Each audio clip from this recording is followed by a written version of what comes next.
and Poland have grown even closer. This year, as our nations mark 100 years of diplomatic relations, the U.S.-Polish alliance is stronger by far than ever before. Earlier today, President Duda and I signed a joint declaration affirming the significant defense cooperation between our nations, and as the declaration makes very clear, the United States and Poland are not only bound by a strategic partnership, but by deep common values, shared goals, and a very strong and abiding friendship. Our people are united by the enduring ties of civilization, culture, and history. We respect the rule of law, revere individual rights, and prize our timeless traditions. We embrace country, faith, family, and freedom. Over the past century, brave American and Polish patriots have repeatedly stood together to defend our sovereignty, our liberty, and our noble way of life. When I was last in Poland, I was very proud to stand among veterans of the Warsaw Uprising and recall their incredible courage in the face of Nazi tyranny. Today, we honor the sacrifices of all those who came before by doing our part to safeguard our independence and strengthen the incredible U.S.-Polish alliance. As stated in the joint declaration, the United States and Poland continue to enhance our security cooperation.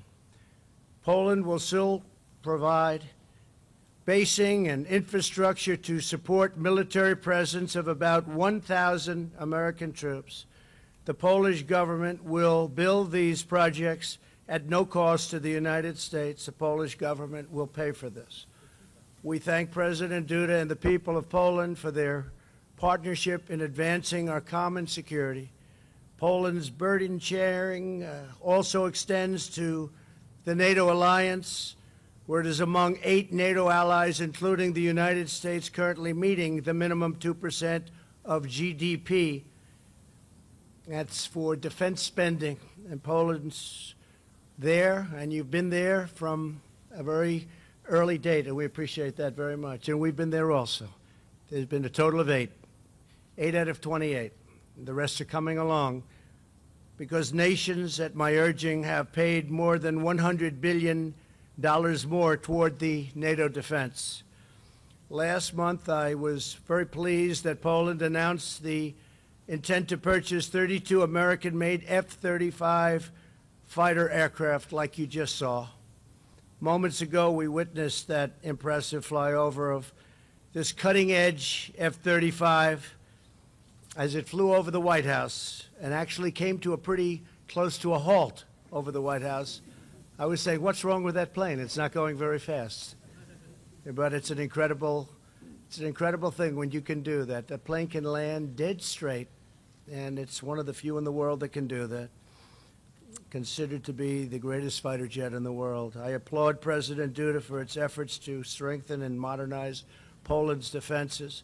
I also want to congratulate Poland for its progress on meeting U.S. criteria for entry into the visa waiver program.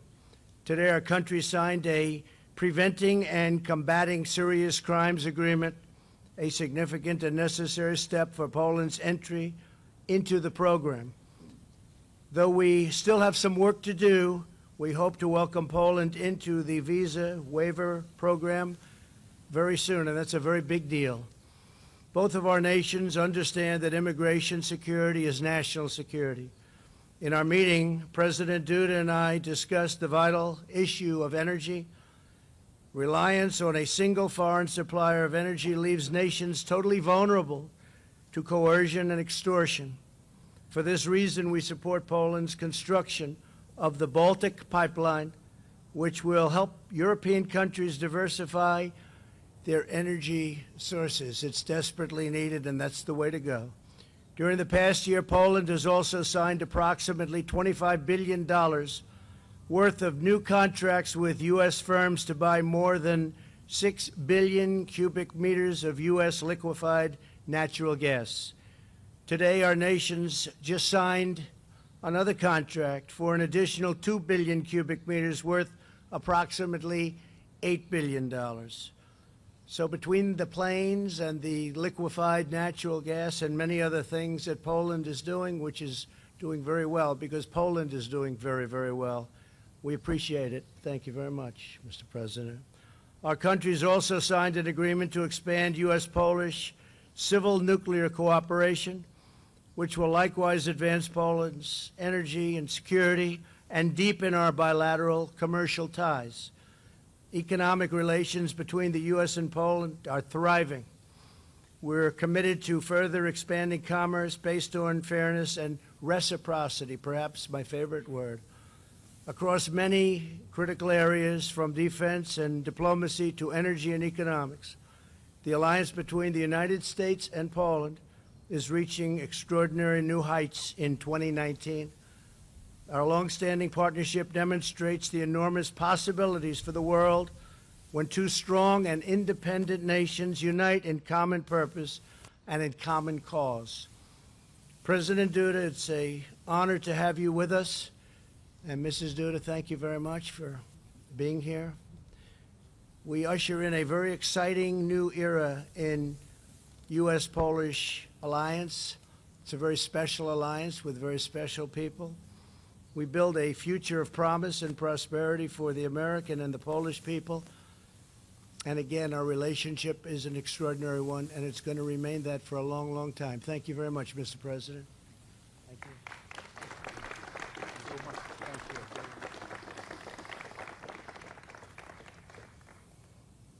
Wielce szanowny panie, Distinguished wspaniała Mr. President, pierwsza damo wonderful Stanów First Zjednoczonych, Lady of the United States of szanowni America, państwo ministrowie, distinguished ministers, dostojni przybyli goście, all szanowni distinguished państwo. guests, ladies and gentlemen.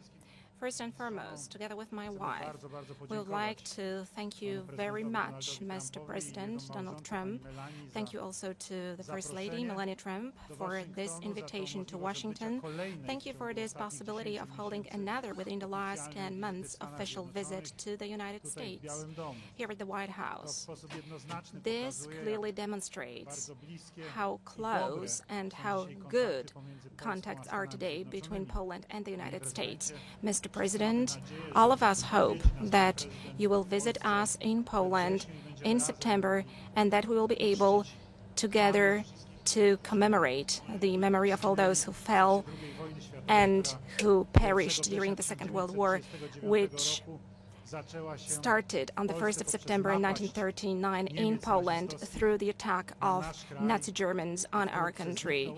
And soon, unfortunately, our country vanished from the map of Europe after the attack of the Soviet Union against Poland, together with Nazi Germany. That is our history. It's a very difficult one. And today, we firmly believe that the true ally of Poland, but also a true ally of a free Europe, is precisely the United States of America, who helped that very Europe in such a huge way to win the Second World War and later to establish an independent, sovereign and free world, which later turned into the European Union. It exists until this day, and thanks God, also thanks to the support of the United States, through the support of subsequent presidents since 1989, thanks to the great movement of solidarity, thanks to the great determination of the Polish nation. Also, we are part of the free world. Also, Poland, which liberated itself from behind the Iron Curtain, which later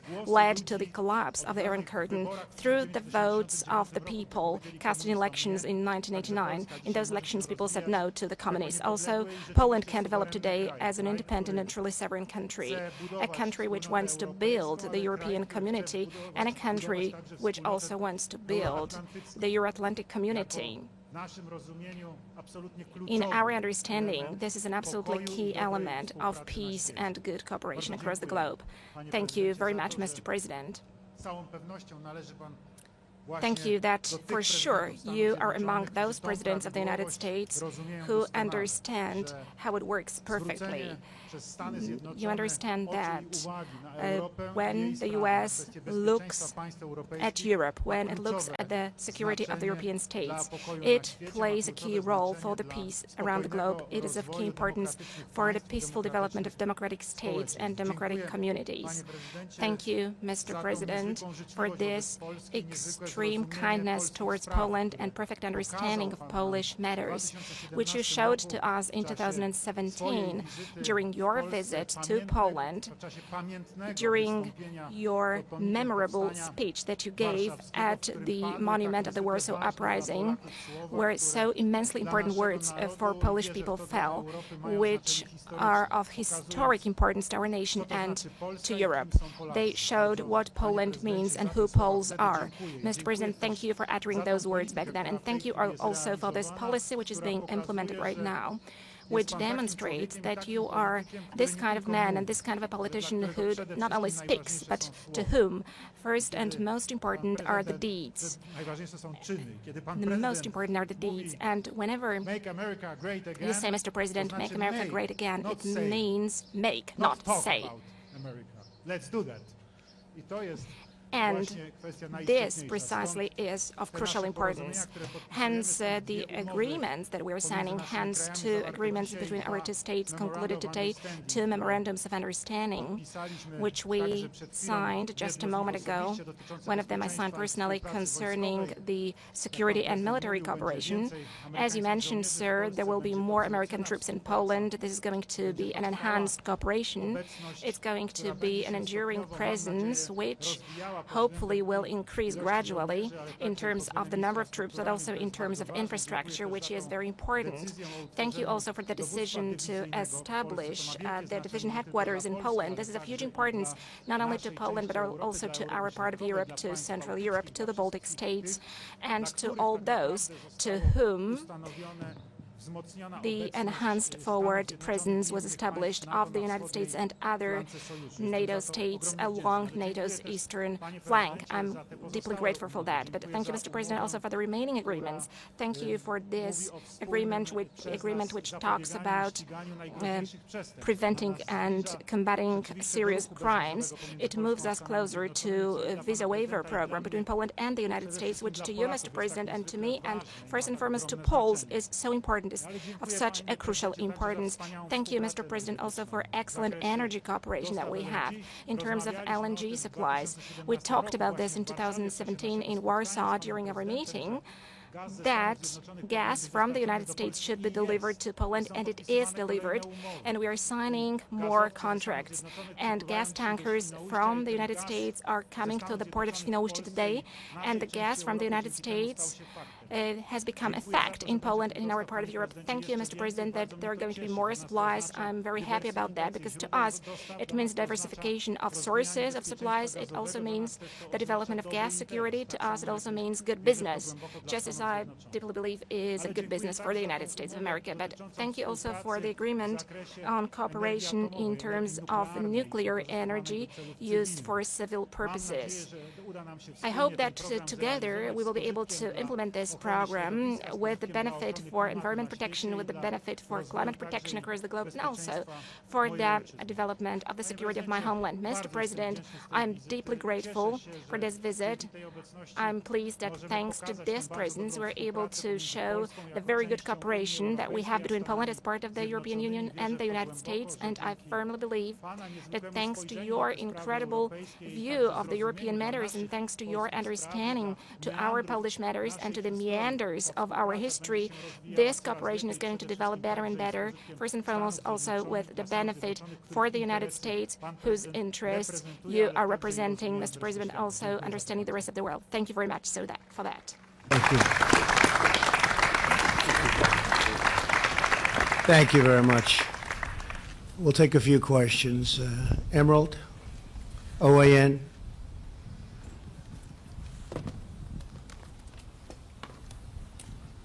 Thank you, Mr. President. Thank you.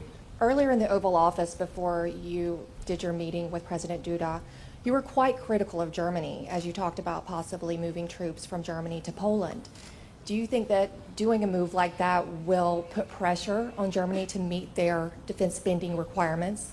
No, I don't think so. I just will tell you very strongly that I think Germany is making a tremendous mistake by relying so heavily on the pipeline. And I think it's a tremendous mistake for Germany. But again, Germany's running their affairs, and they'll do just fine. But I was critical. I had been critical of it.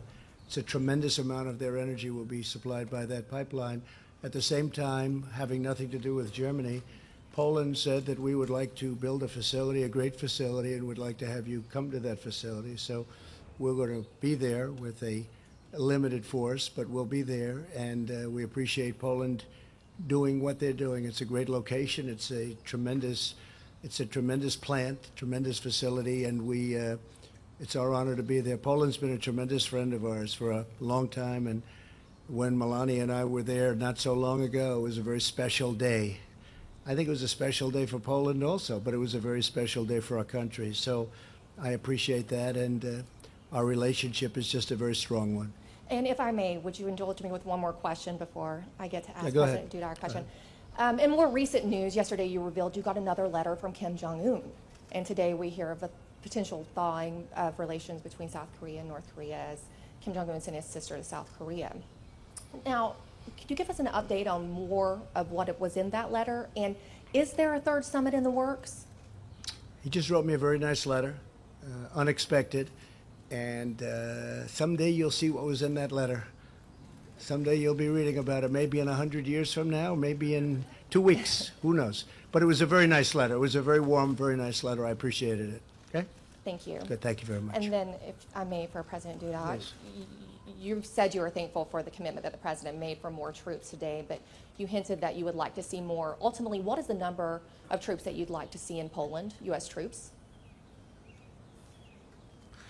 Szanowna Pani Redaktor, to zawsze będzie oczywiście... Madam, this, of course, is always going to be the decision of the United States of America.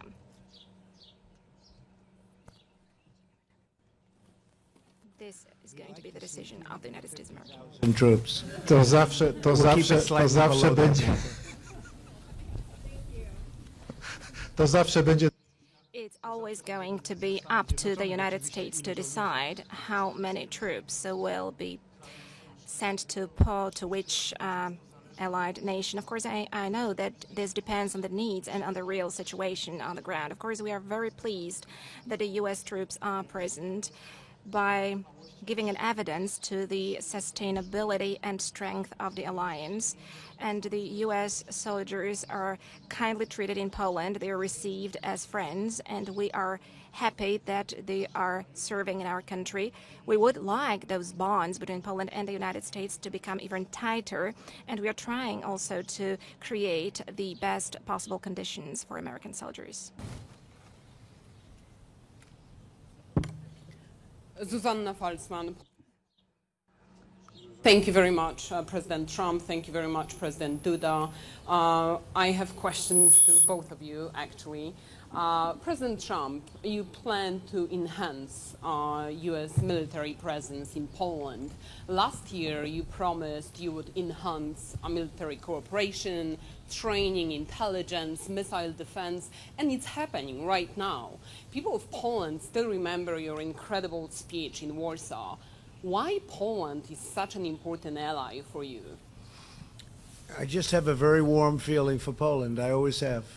And it's now even beyond that because of the relationship which we've developed with your president and First Lady.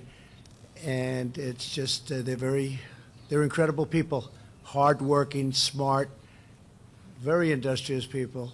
And what they've done with the country over the last 5 years has been something that the world has watched and the world has marveled at.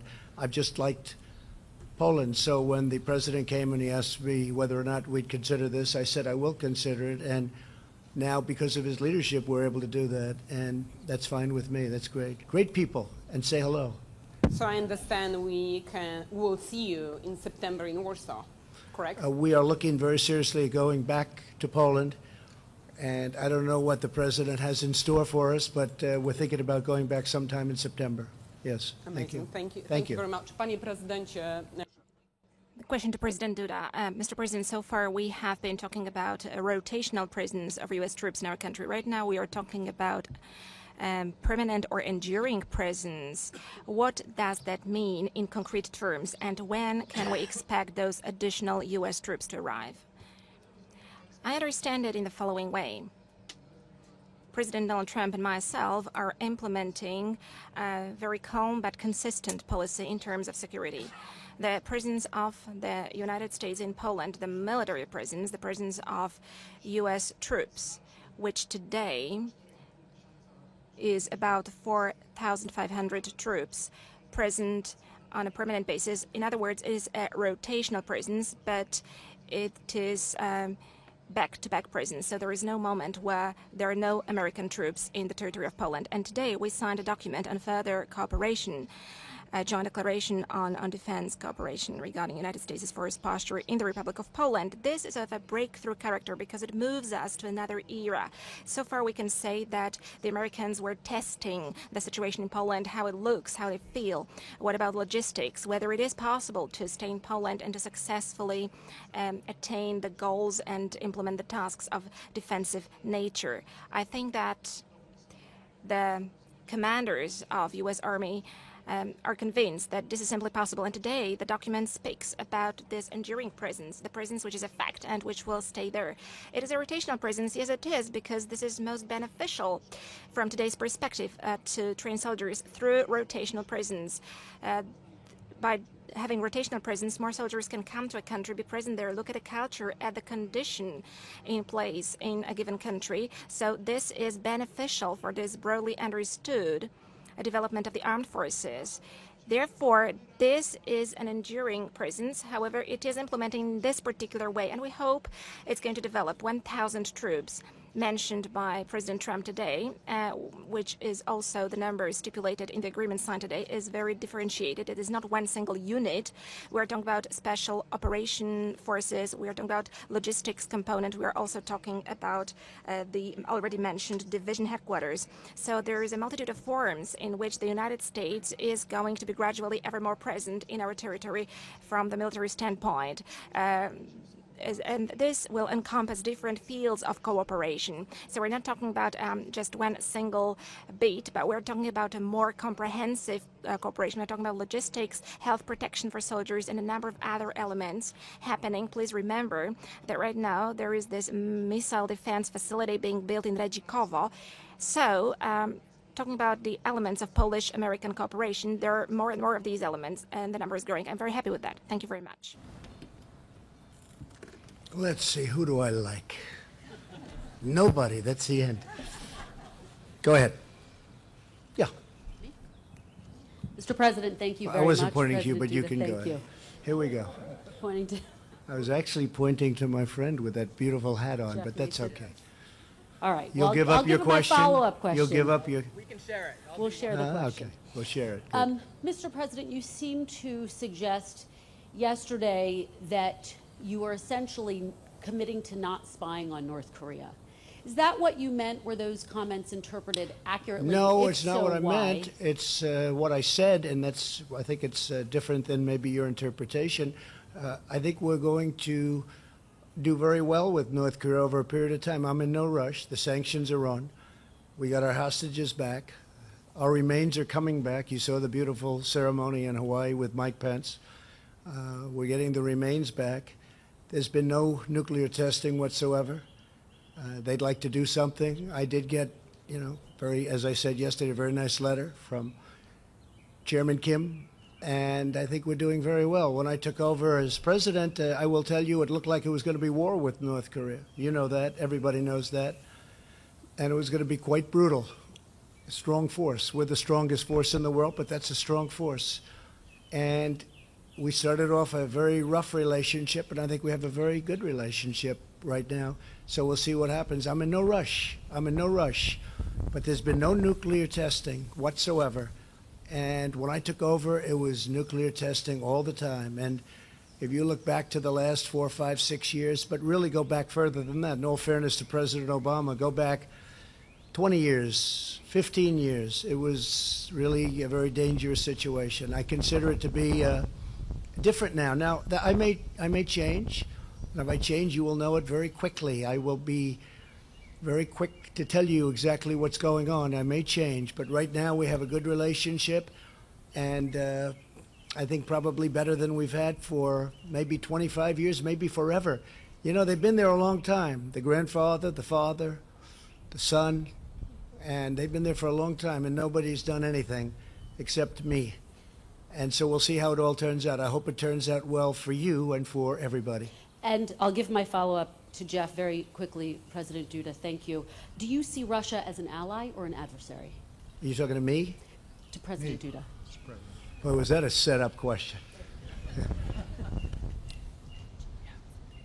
Ja bym bardzo chciał, I would very much like Russia to be a friend of Poland because it is our great neighbor. It is a country much bigger than Poland, with a bigger potential than Poland in every single respect, except for one, perhaps. I believe that we have got more courage in us, that we are more brave, more courageous, and are able to fight till the end, irrespective of everything. This is actually what we demonstrated in World War II at the Battle of Monte Cassino. We demonstrated that in the Warsaw Uprising. We demonstrated that in many other places around the globe, where Polish soldiers died to make sure that Poland is free after the Second World War. This, unfortunately, did not happen. We found ourselves under the Russian occupation, but even then, for almost 20 years after World War II, there was this anti-communist, anti-Soviet underground which fought against the Soviets, and those people were murdered. Today, we call them unbreakable soldiers. We commemorate their memory, although they were dug underground to make it impossible for anyone to find their remains, and so that they couldn't have graves built. So we were always fighting. We always knew how to defend ourselves. Nevertheless, history was brutal towards us. We never had a great friendship with Russia. Russia was always looking out to take our territory. It was a partitioner in Poland for 123 years. Poland did not exist because part of the territory was taken by Russia.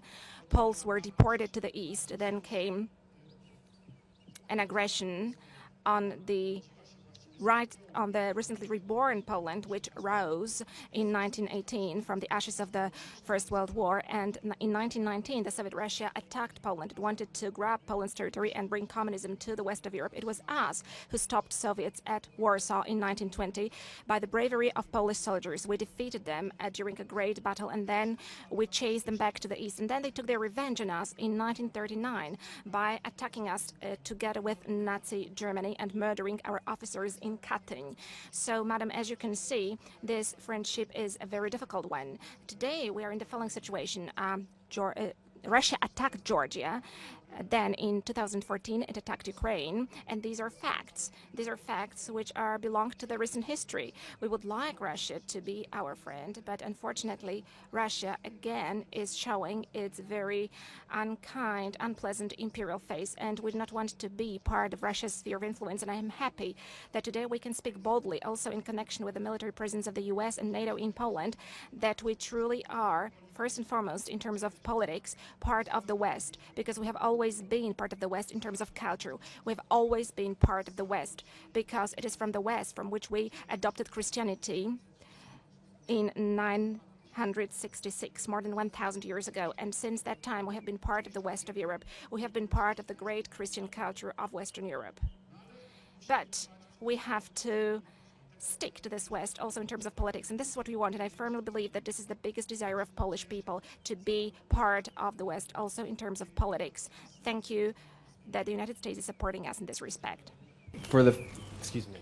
And just to finish, I hope that Poland is going to have a great relationship with Russia. I think it's possible, I really do. I think because of what you've done and the strength, and maybe we help also because of what we're doing and doing for Poland. But I hope that Poland's going to have a great relationship with Russia. I hope we're going to have a great relationship with Russia. And by the way, China and many other countries.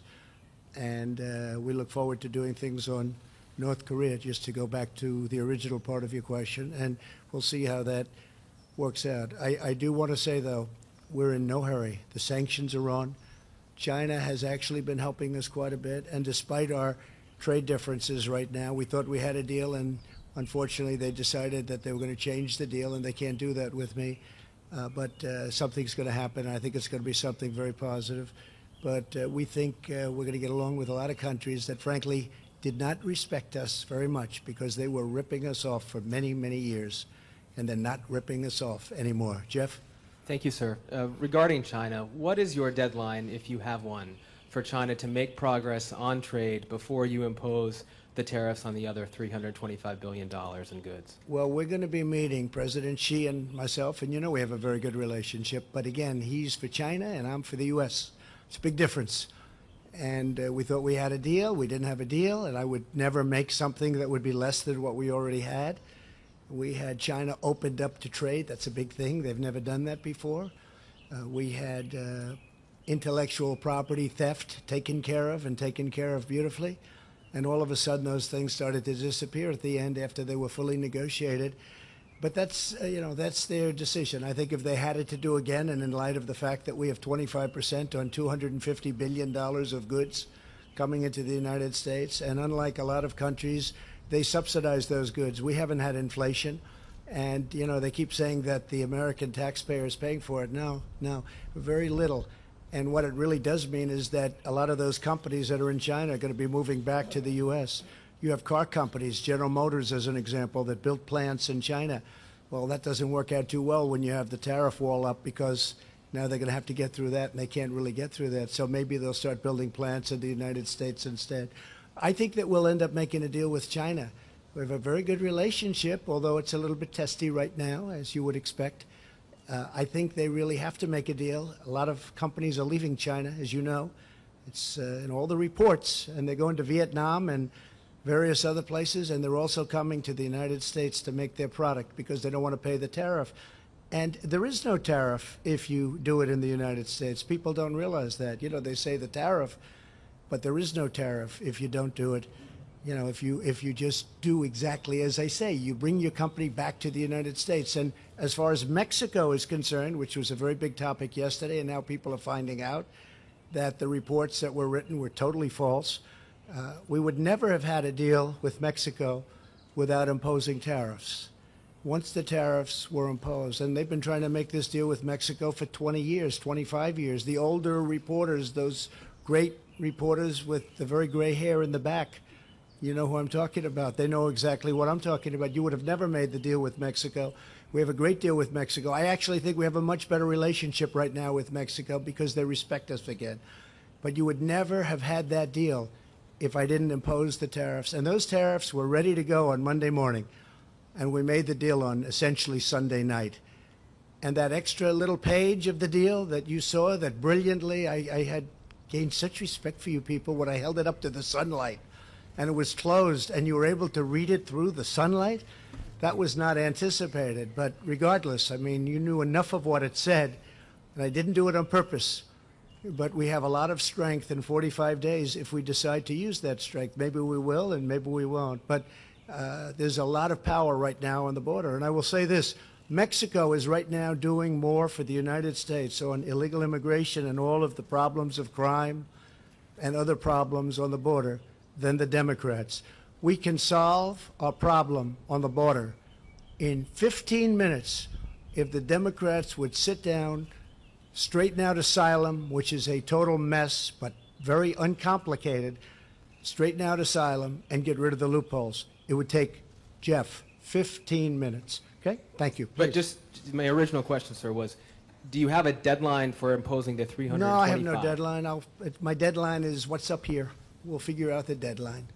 Okay. Nobody can quite figure it out. And President Duda, if I could just throw on your way as well, you said in the Oval Office earlier that democracy in Poland was strong. Not all of your European Union counterparts agree with that. How is forcing Supreme Court justices to retire early consistent with democratic principles? And President Trump, is that something that you support? No. Szanowni Państwo, to bardzo skomplikowana sprawa.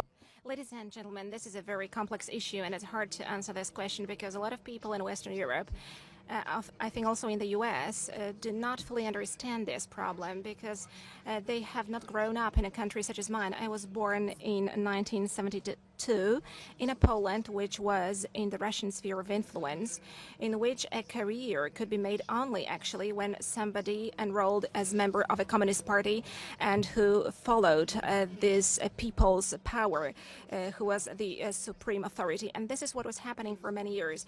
Although, as you know, ladies and gentlemen, a solidarity movement grew. People were imprisoned, people were tortured, people were killed during the martial law and after as well, be it openly or in a secret way. And this was the reality of Poland until 1989. And now imagine, ladies and gentlemen, that not so long ago, a few years ago, I was surprised to discover that in the Polish Supreme Court there is a whole group of justices who were issuing sentences as judges, members of the Communist Party before 1990, who were even passing sentences during the martial law, sentencing people to prisons based on the law of the communist martial law. And when I was asked whether the Supreme Court needs to be reformed, I said yes, if Poland is supposed to be a truly democratic, free and sovereign country, if it is supposed to be a country we want it to be for our children, for the generation who was born after 1989, then for God's sake, those people have to leave, they have to retire, and this is what we did. As a matter of fact, everything that we were doing was aimed at retiring those people. But as you can see, unfortunately, although 30 years have passed, they have got influence, the influence which they were building after 1989, where they assumed a new identity of an elite of a new state. So this influence is still strong. This is what I can say. And let me assure you of one thing, that freedom of speech is absolutely respected in Poland. Poland absolutely respects all constitutional standards, just as in the United States, the right to assemble, the right to the freedom of speech. There is free media in Poland. There is everything that is functioning in a normal democracy. One can announce what they think, one can demonstrate, one can say what they think. In Poland, people are not attacked during demonstrations as it happens in other Western European countries. Police do not use truncheons or tear gas against people. People can speak their mind. They can express that they're not pleased with something. This is their right in democracy. Please ask Polish journalists, when was the last time, when was the last demonstration in Poland when some kind of tension happened? No, it didn't, because in Poland we respect the right to demonstrate and to express your concern, because we believe that this is one of the foundations of democracy. In Poland, there is absolutely free and just elections. All the standards are respected. So please, ladies and gentlemen, come to Poland and see Poland with your own eyes. Please do not repeat certain stereotypes that are repeated in the West. Poland today has got quite a conservative government. That is true. And this government has got certain standards of action. Not everybody subscribes to those standards, especially people of more leftist views. But this is the nature of democracy. So once you have got one side of the political scene in power, and then people make a different choice, and another side of the political stage comes to power. There is nothing extraordinary about that, and this is the change that is happening in Poland. But when somebody wins the elections, then they have the right to implement the program which they announced before the elections. Excuse me. However, realizing implementing the program which you presented in your election campaign is not only the right, but I think an obligation resting on a politician, and this is exactly what is happening in Poland. Marcin Wrona, TVN. A question for both presidents. Mr. President, you said just a moment ago that Poland will join the visa waiver program soon. How soon? We think fairly soon. We're doing very well with it. It's a complex situation, as you know, but we're getting very close. We allow very few countries to join, but Poland is one that we're thinking about allowing in. So we'll be making that decision over the next probably 90 days. Sir, will you hope, or do you think that maybe when you are in Poland in September, you will make the announcement? I think it's a very good idea. Thank you very much for giving me that idea.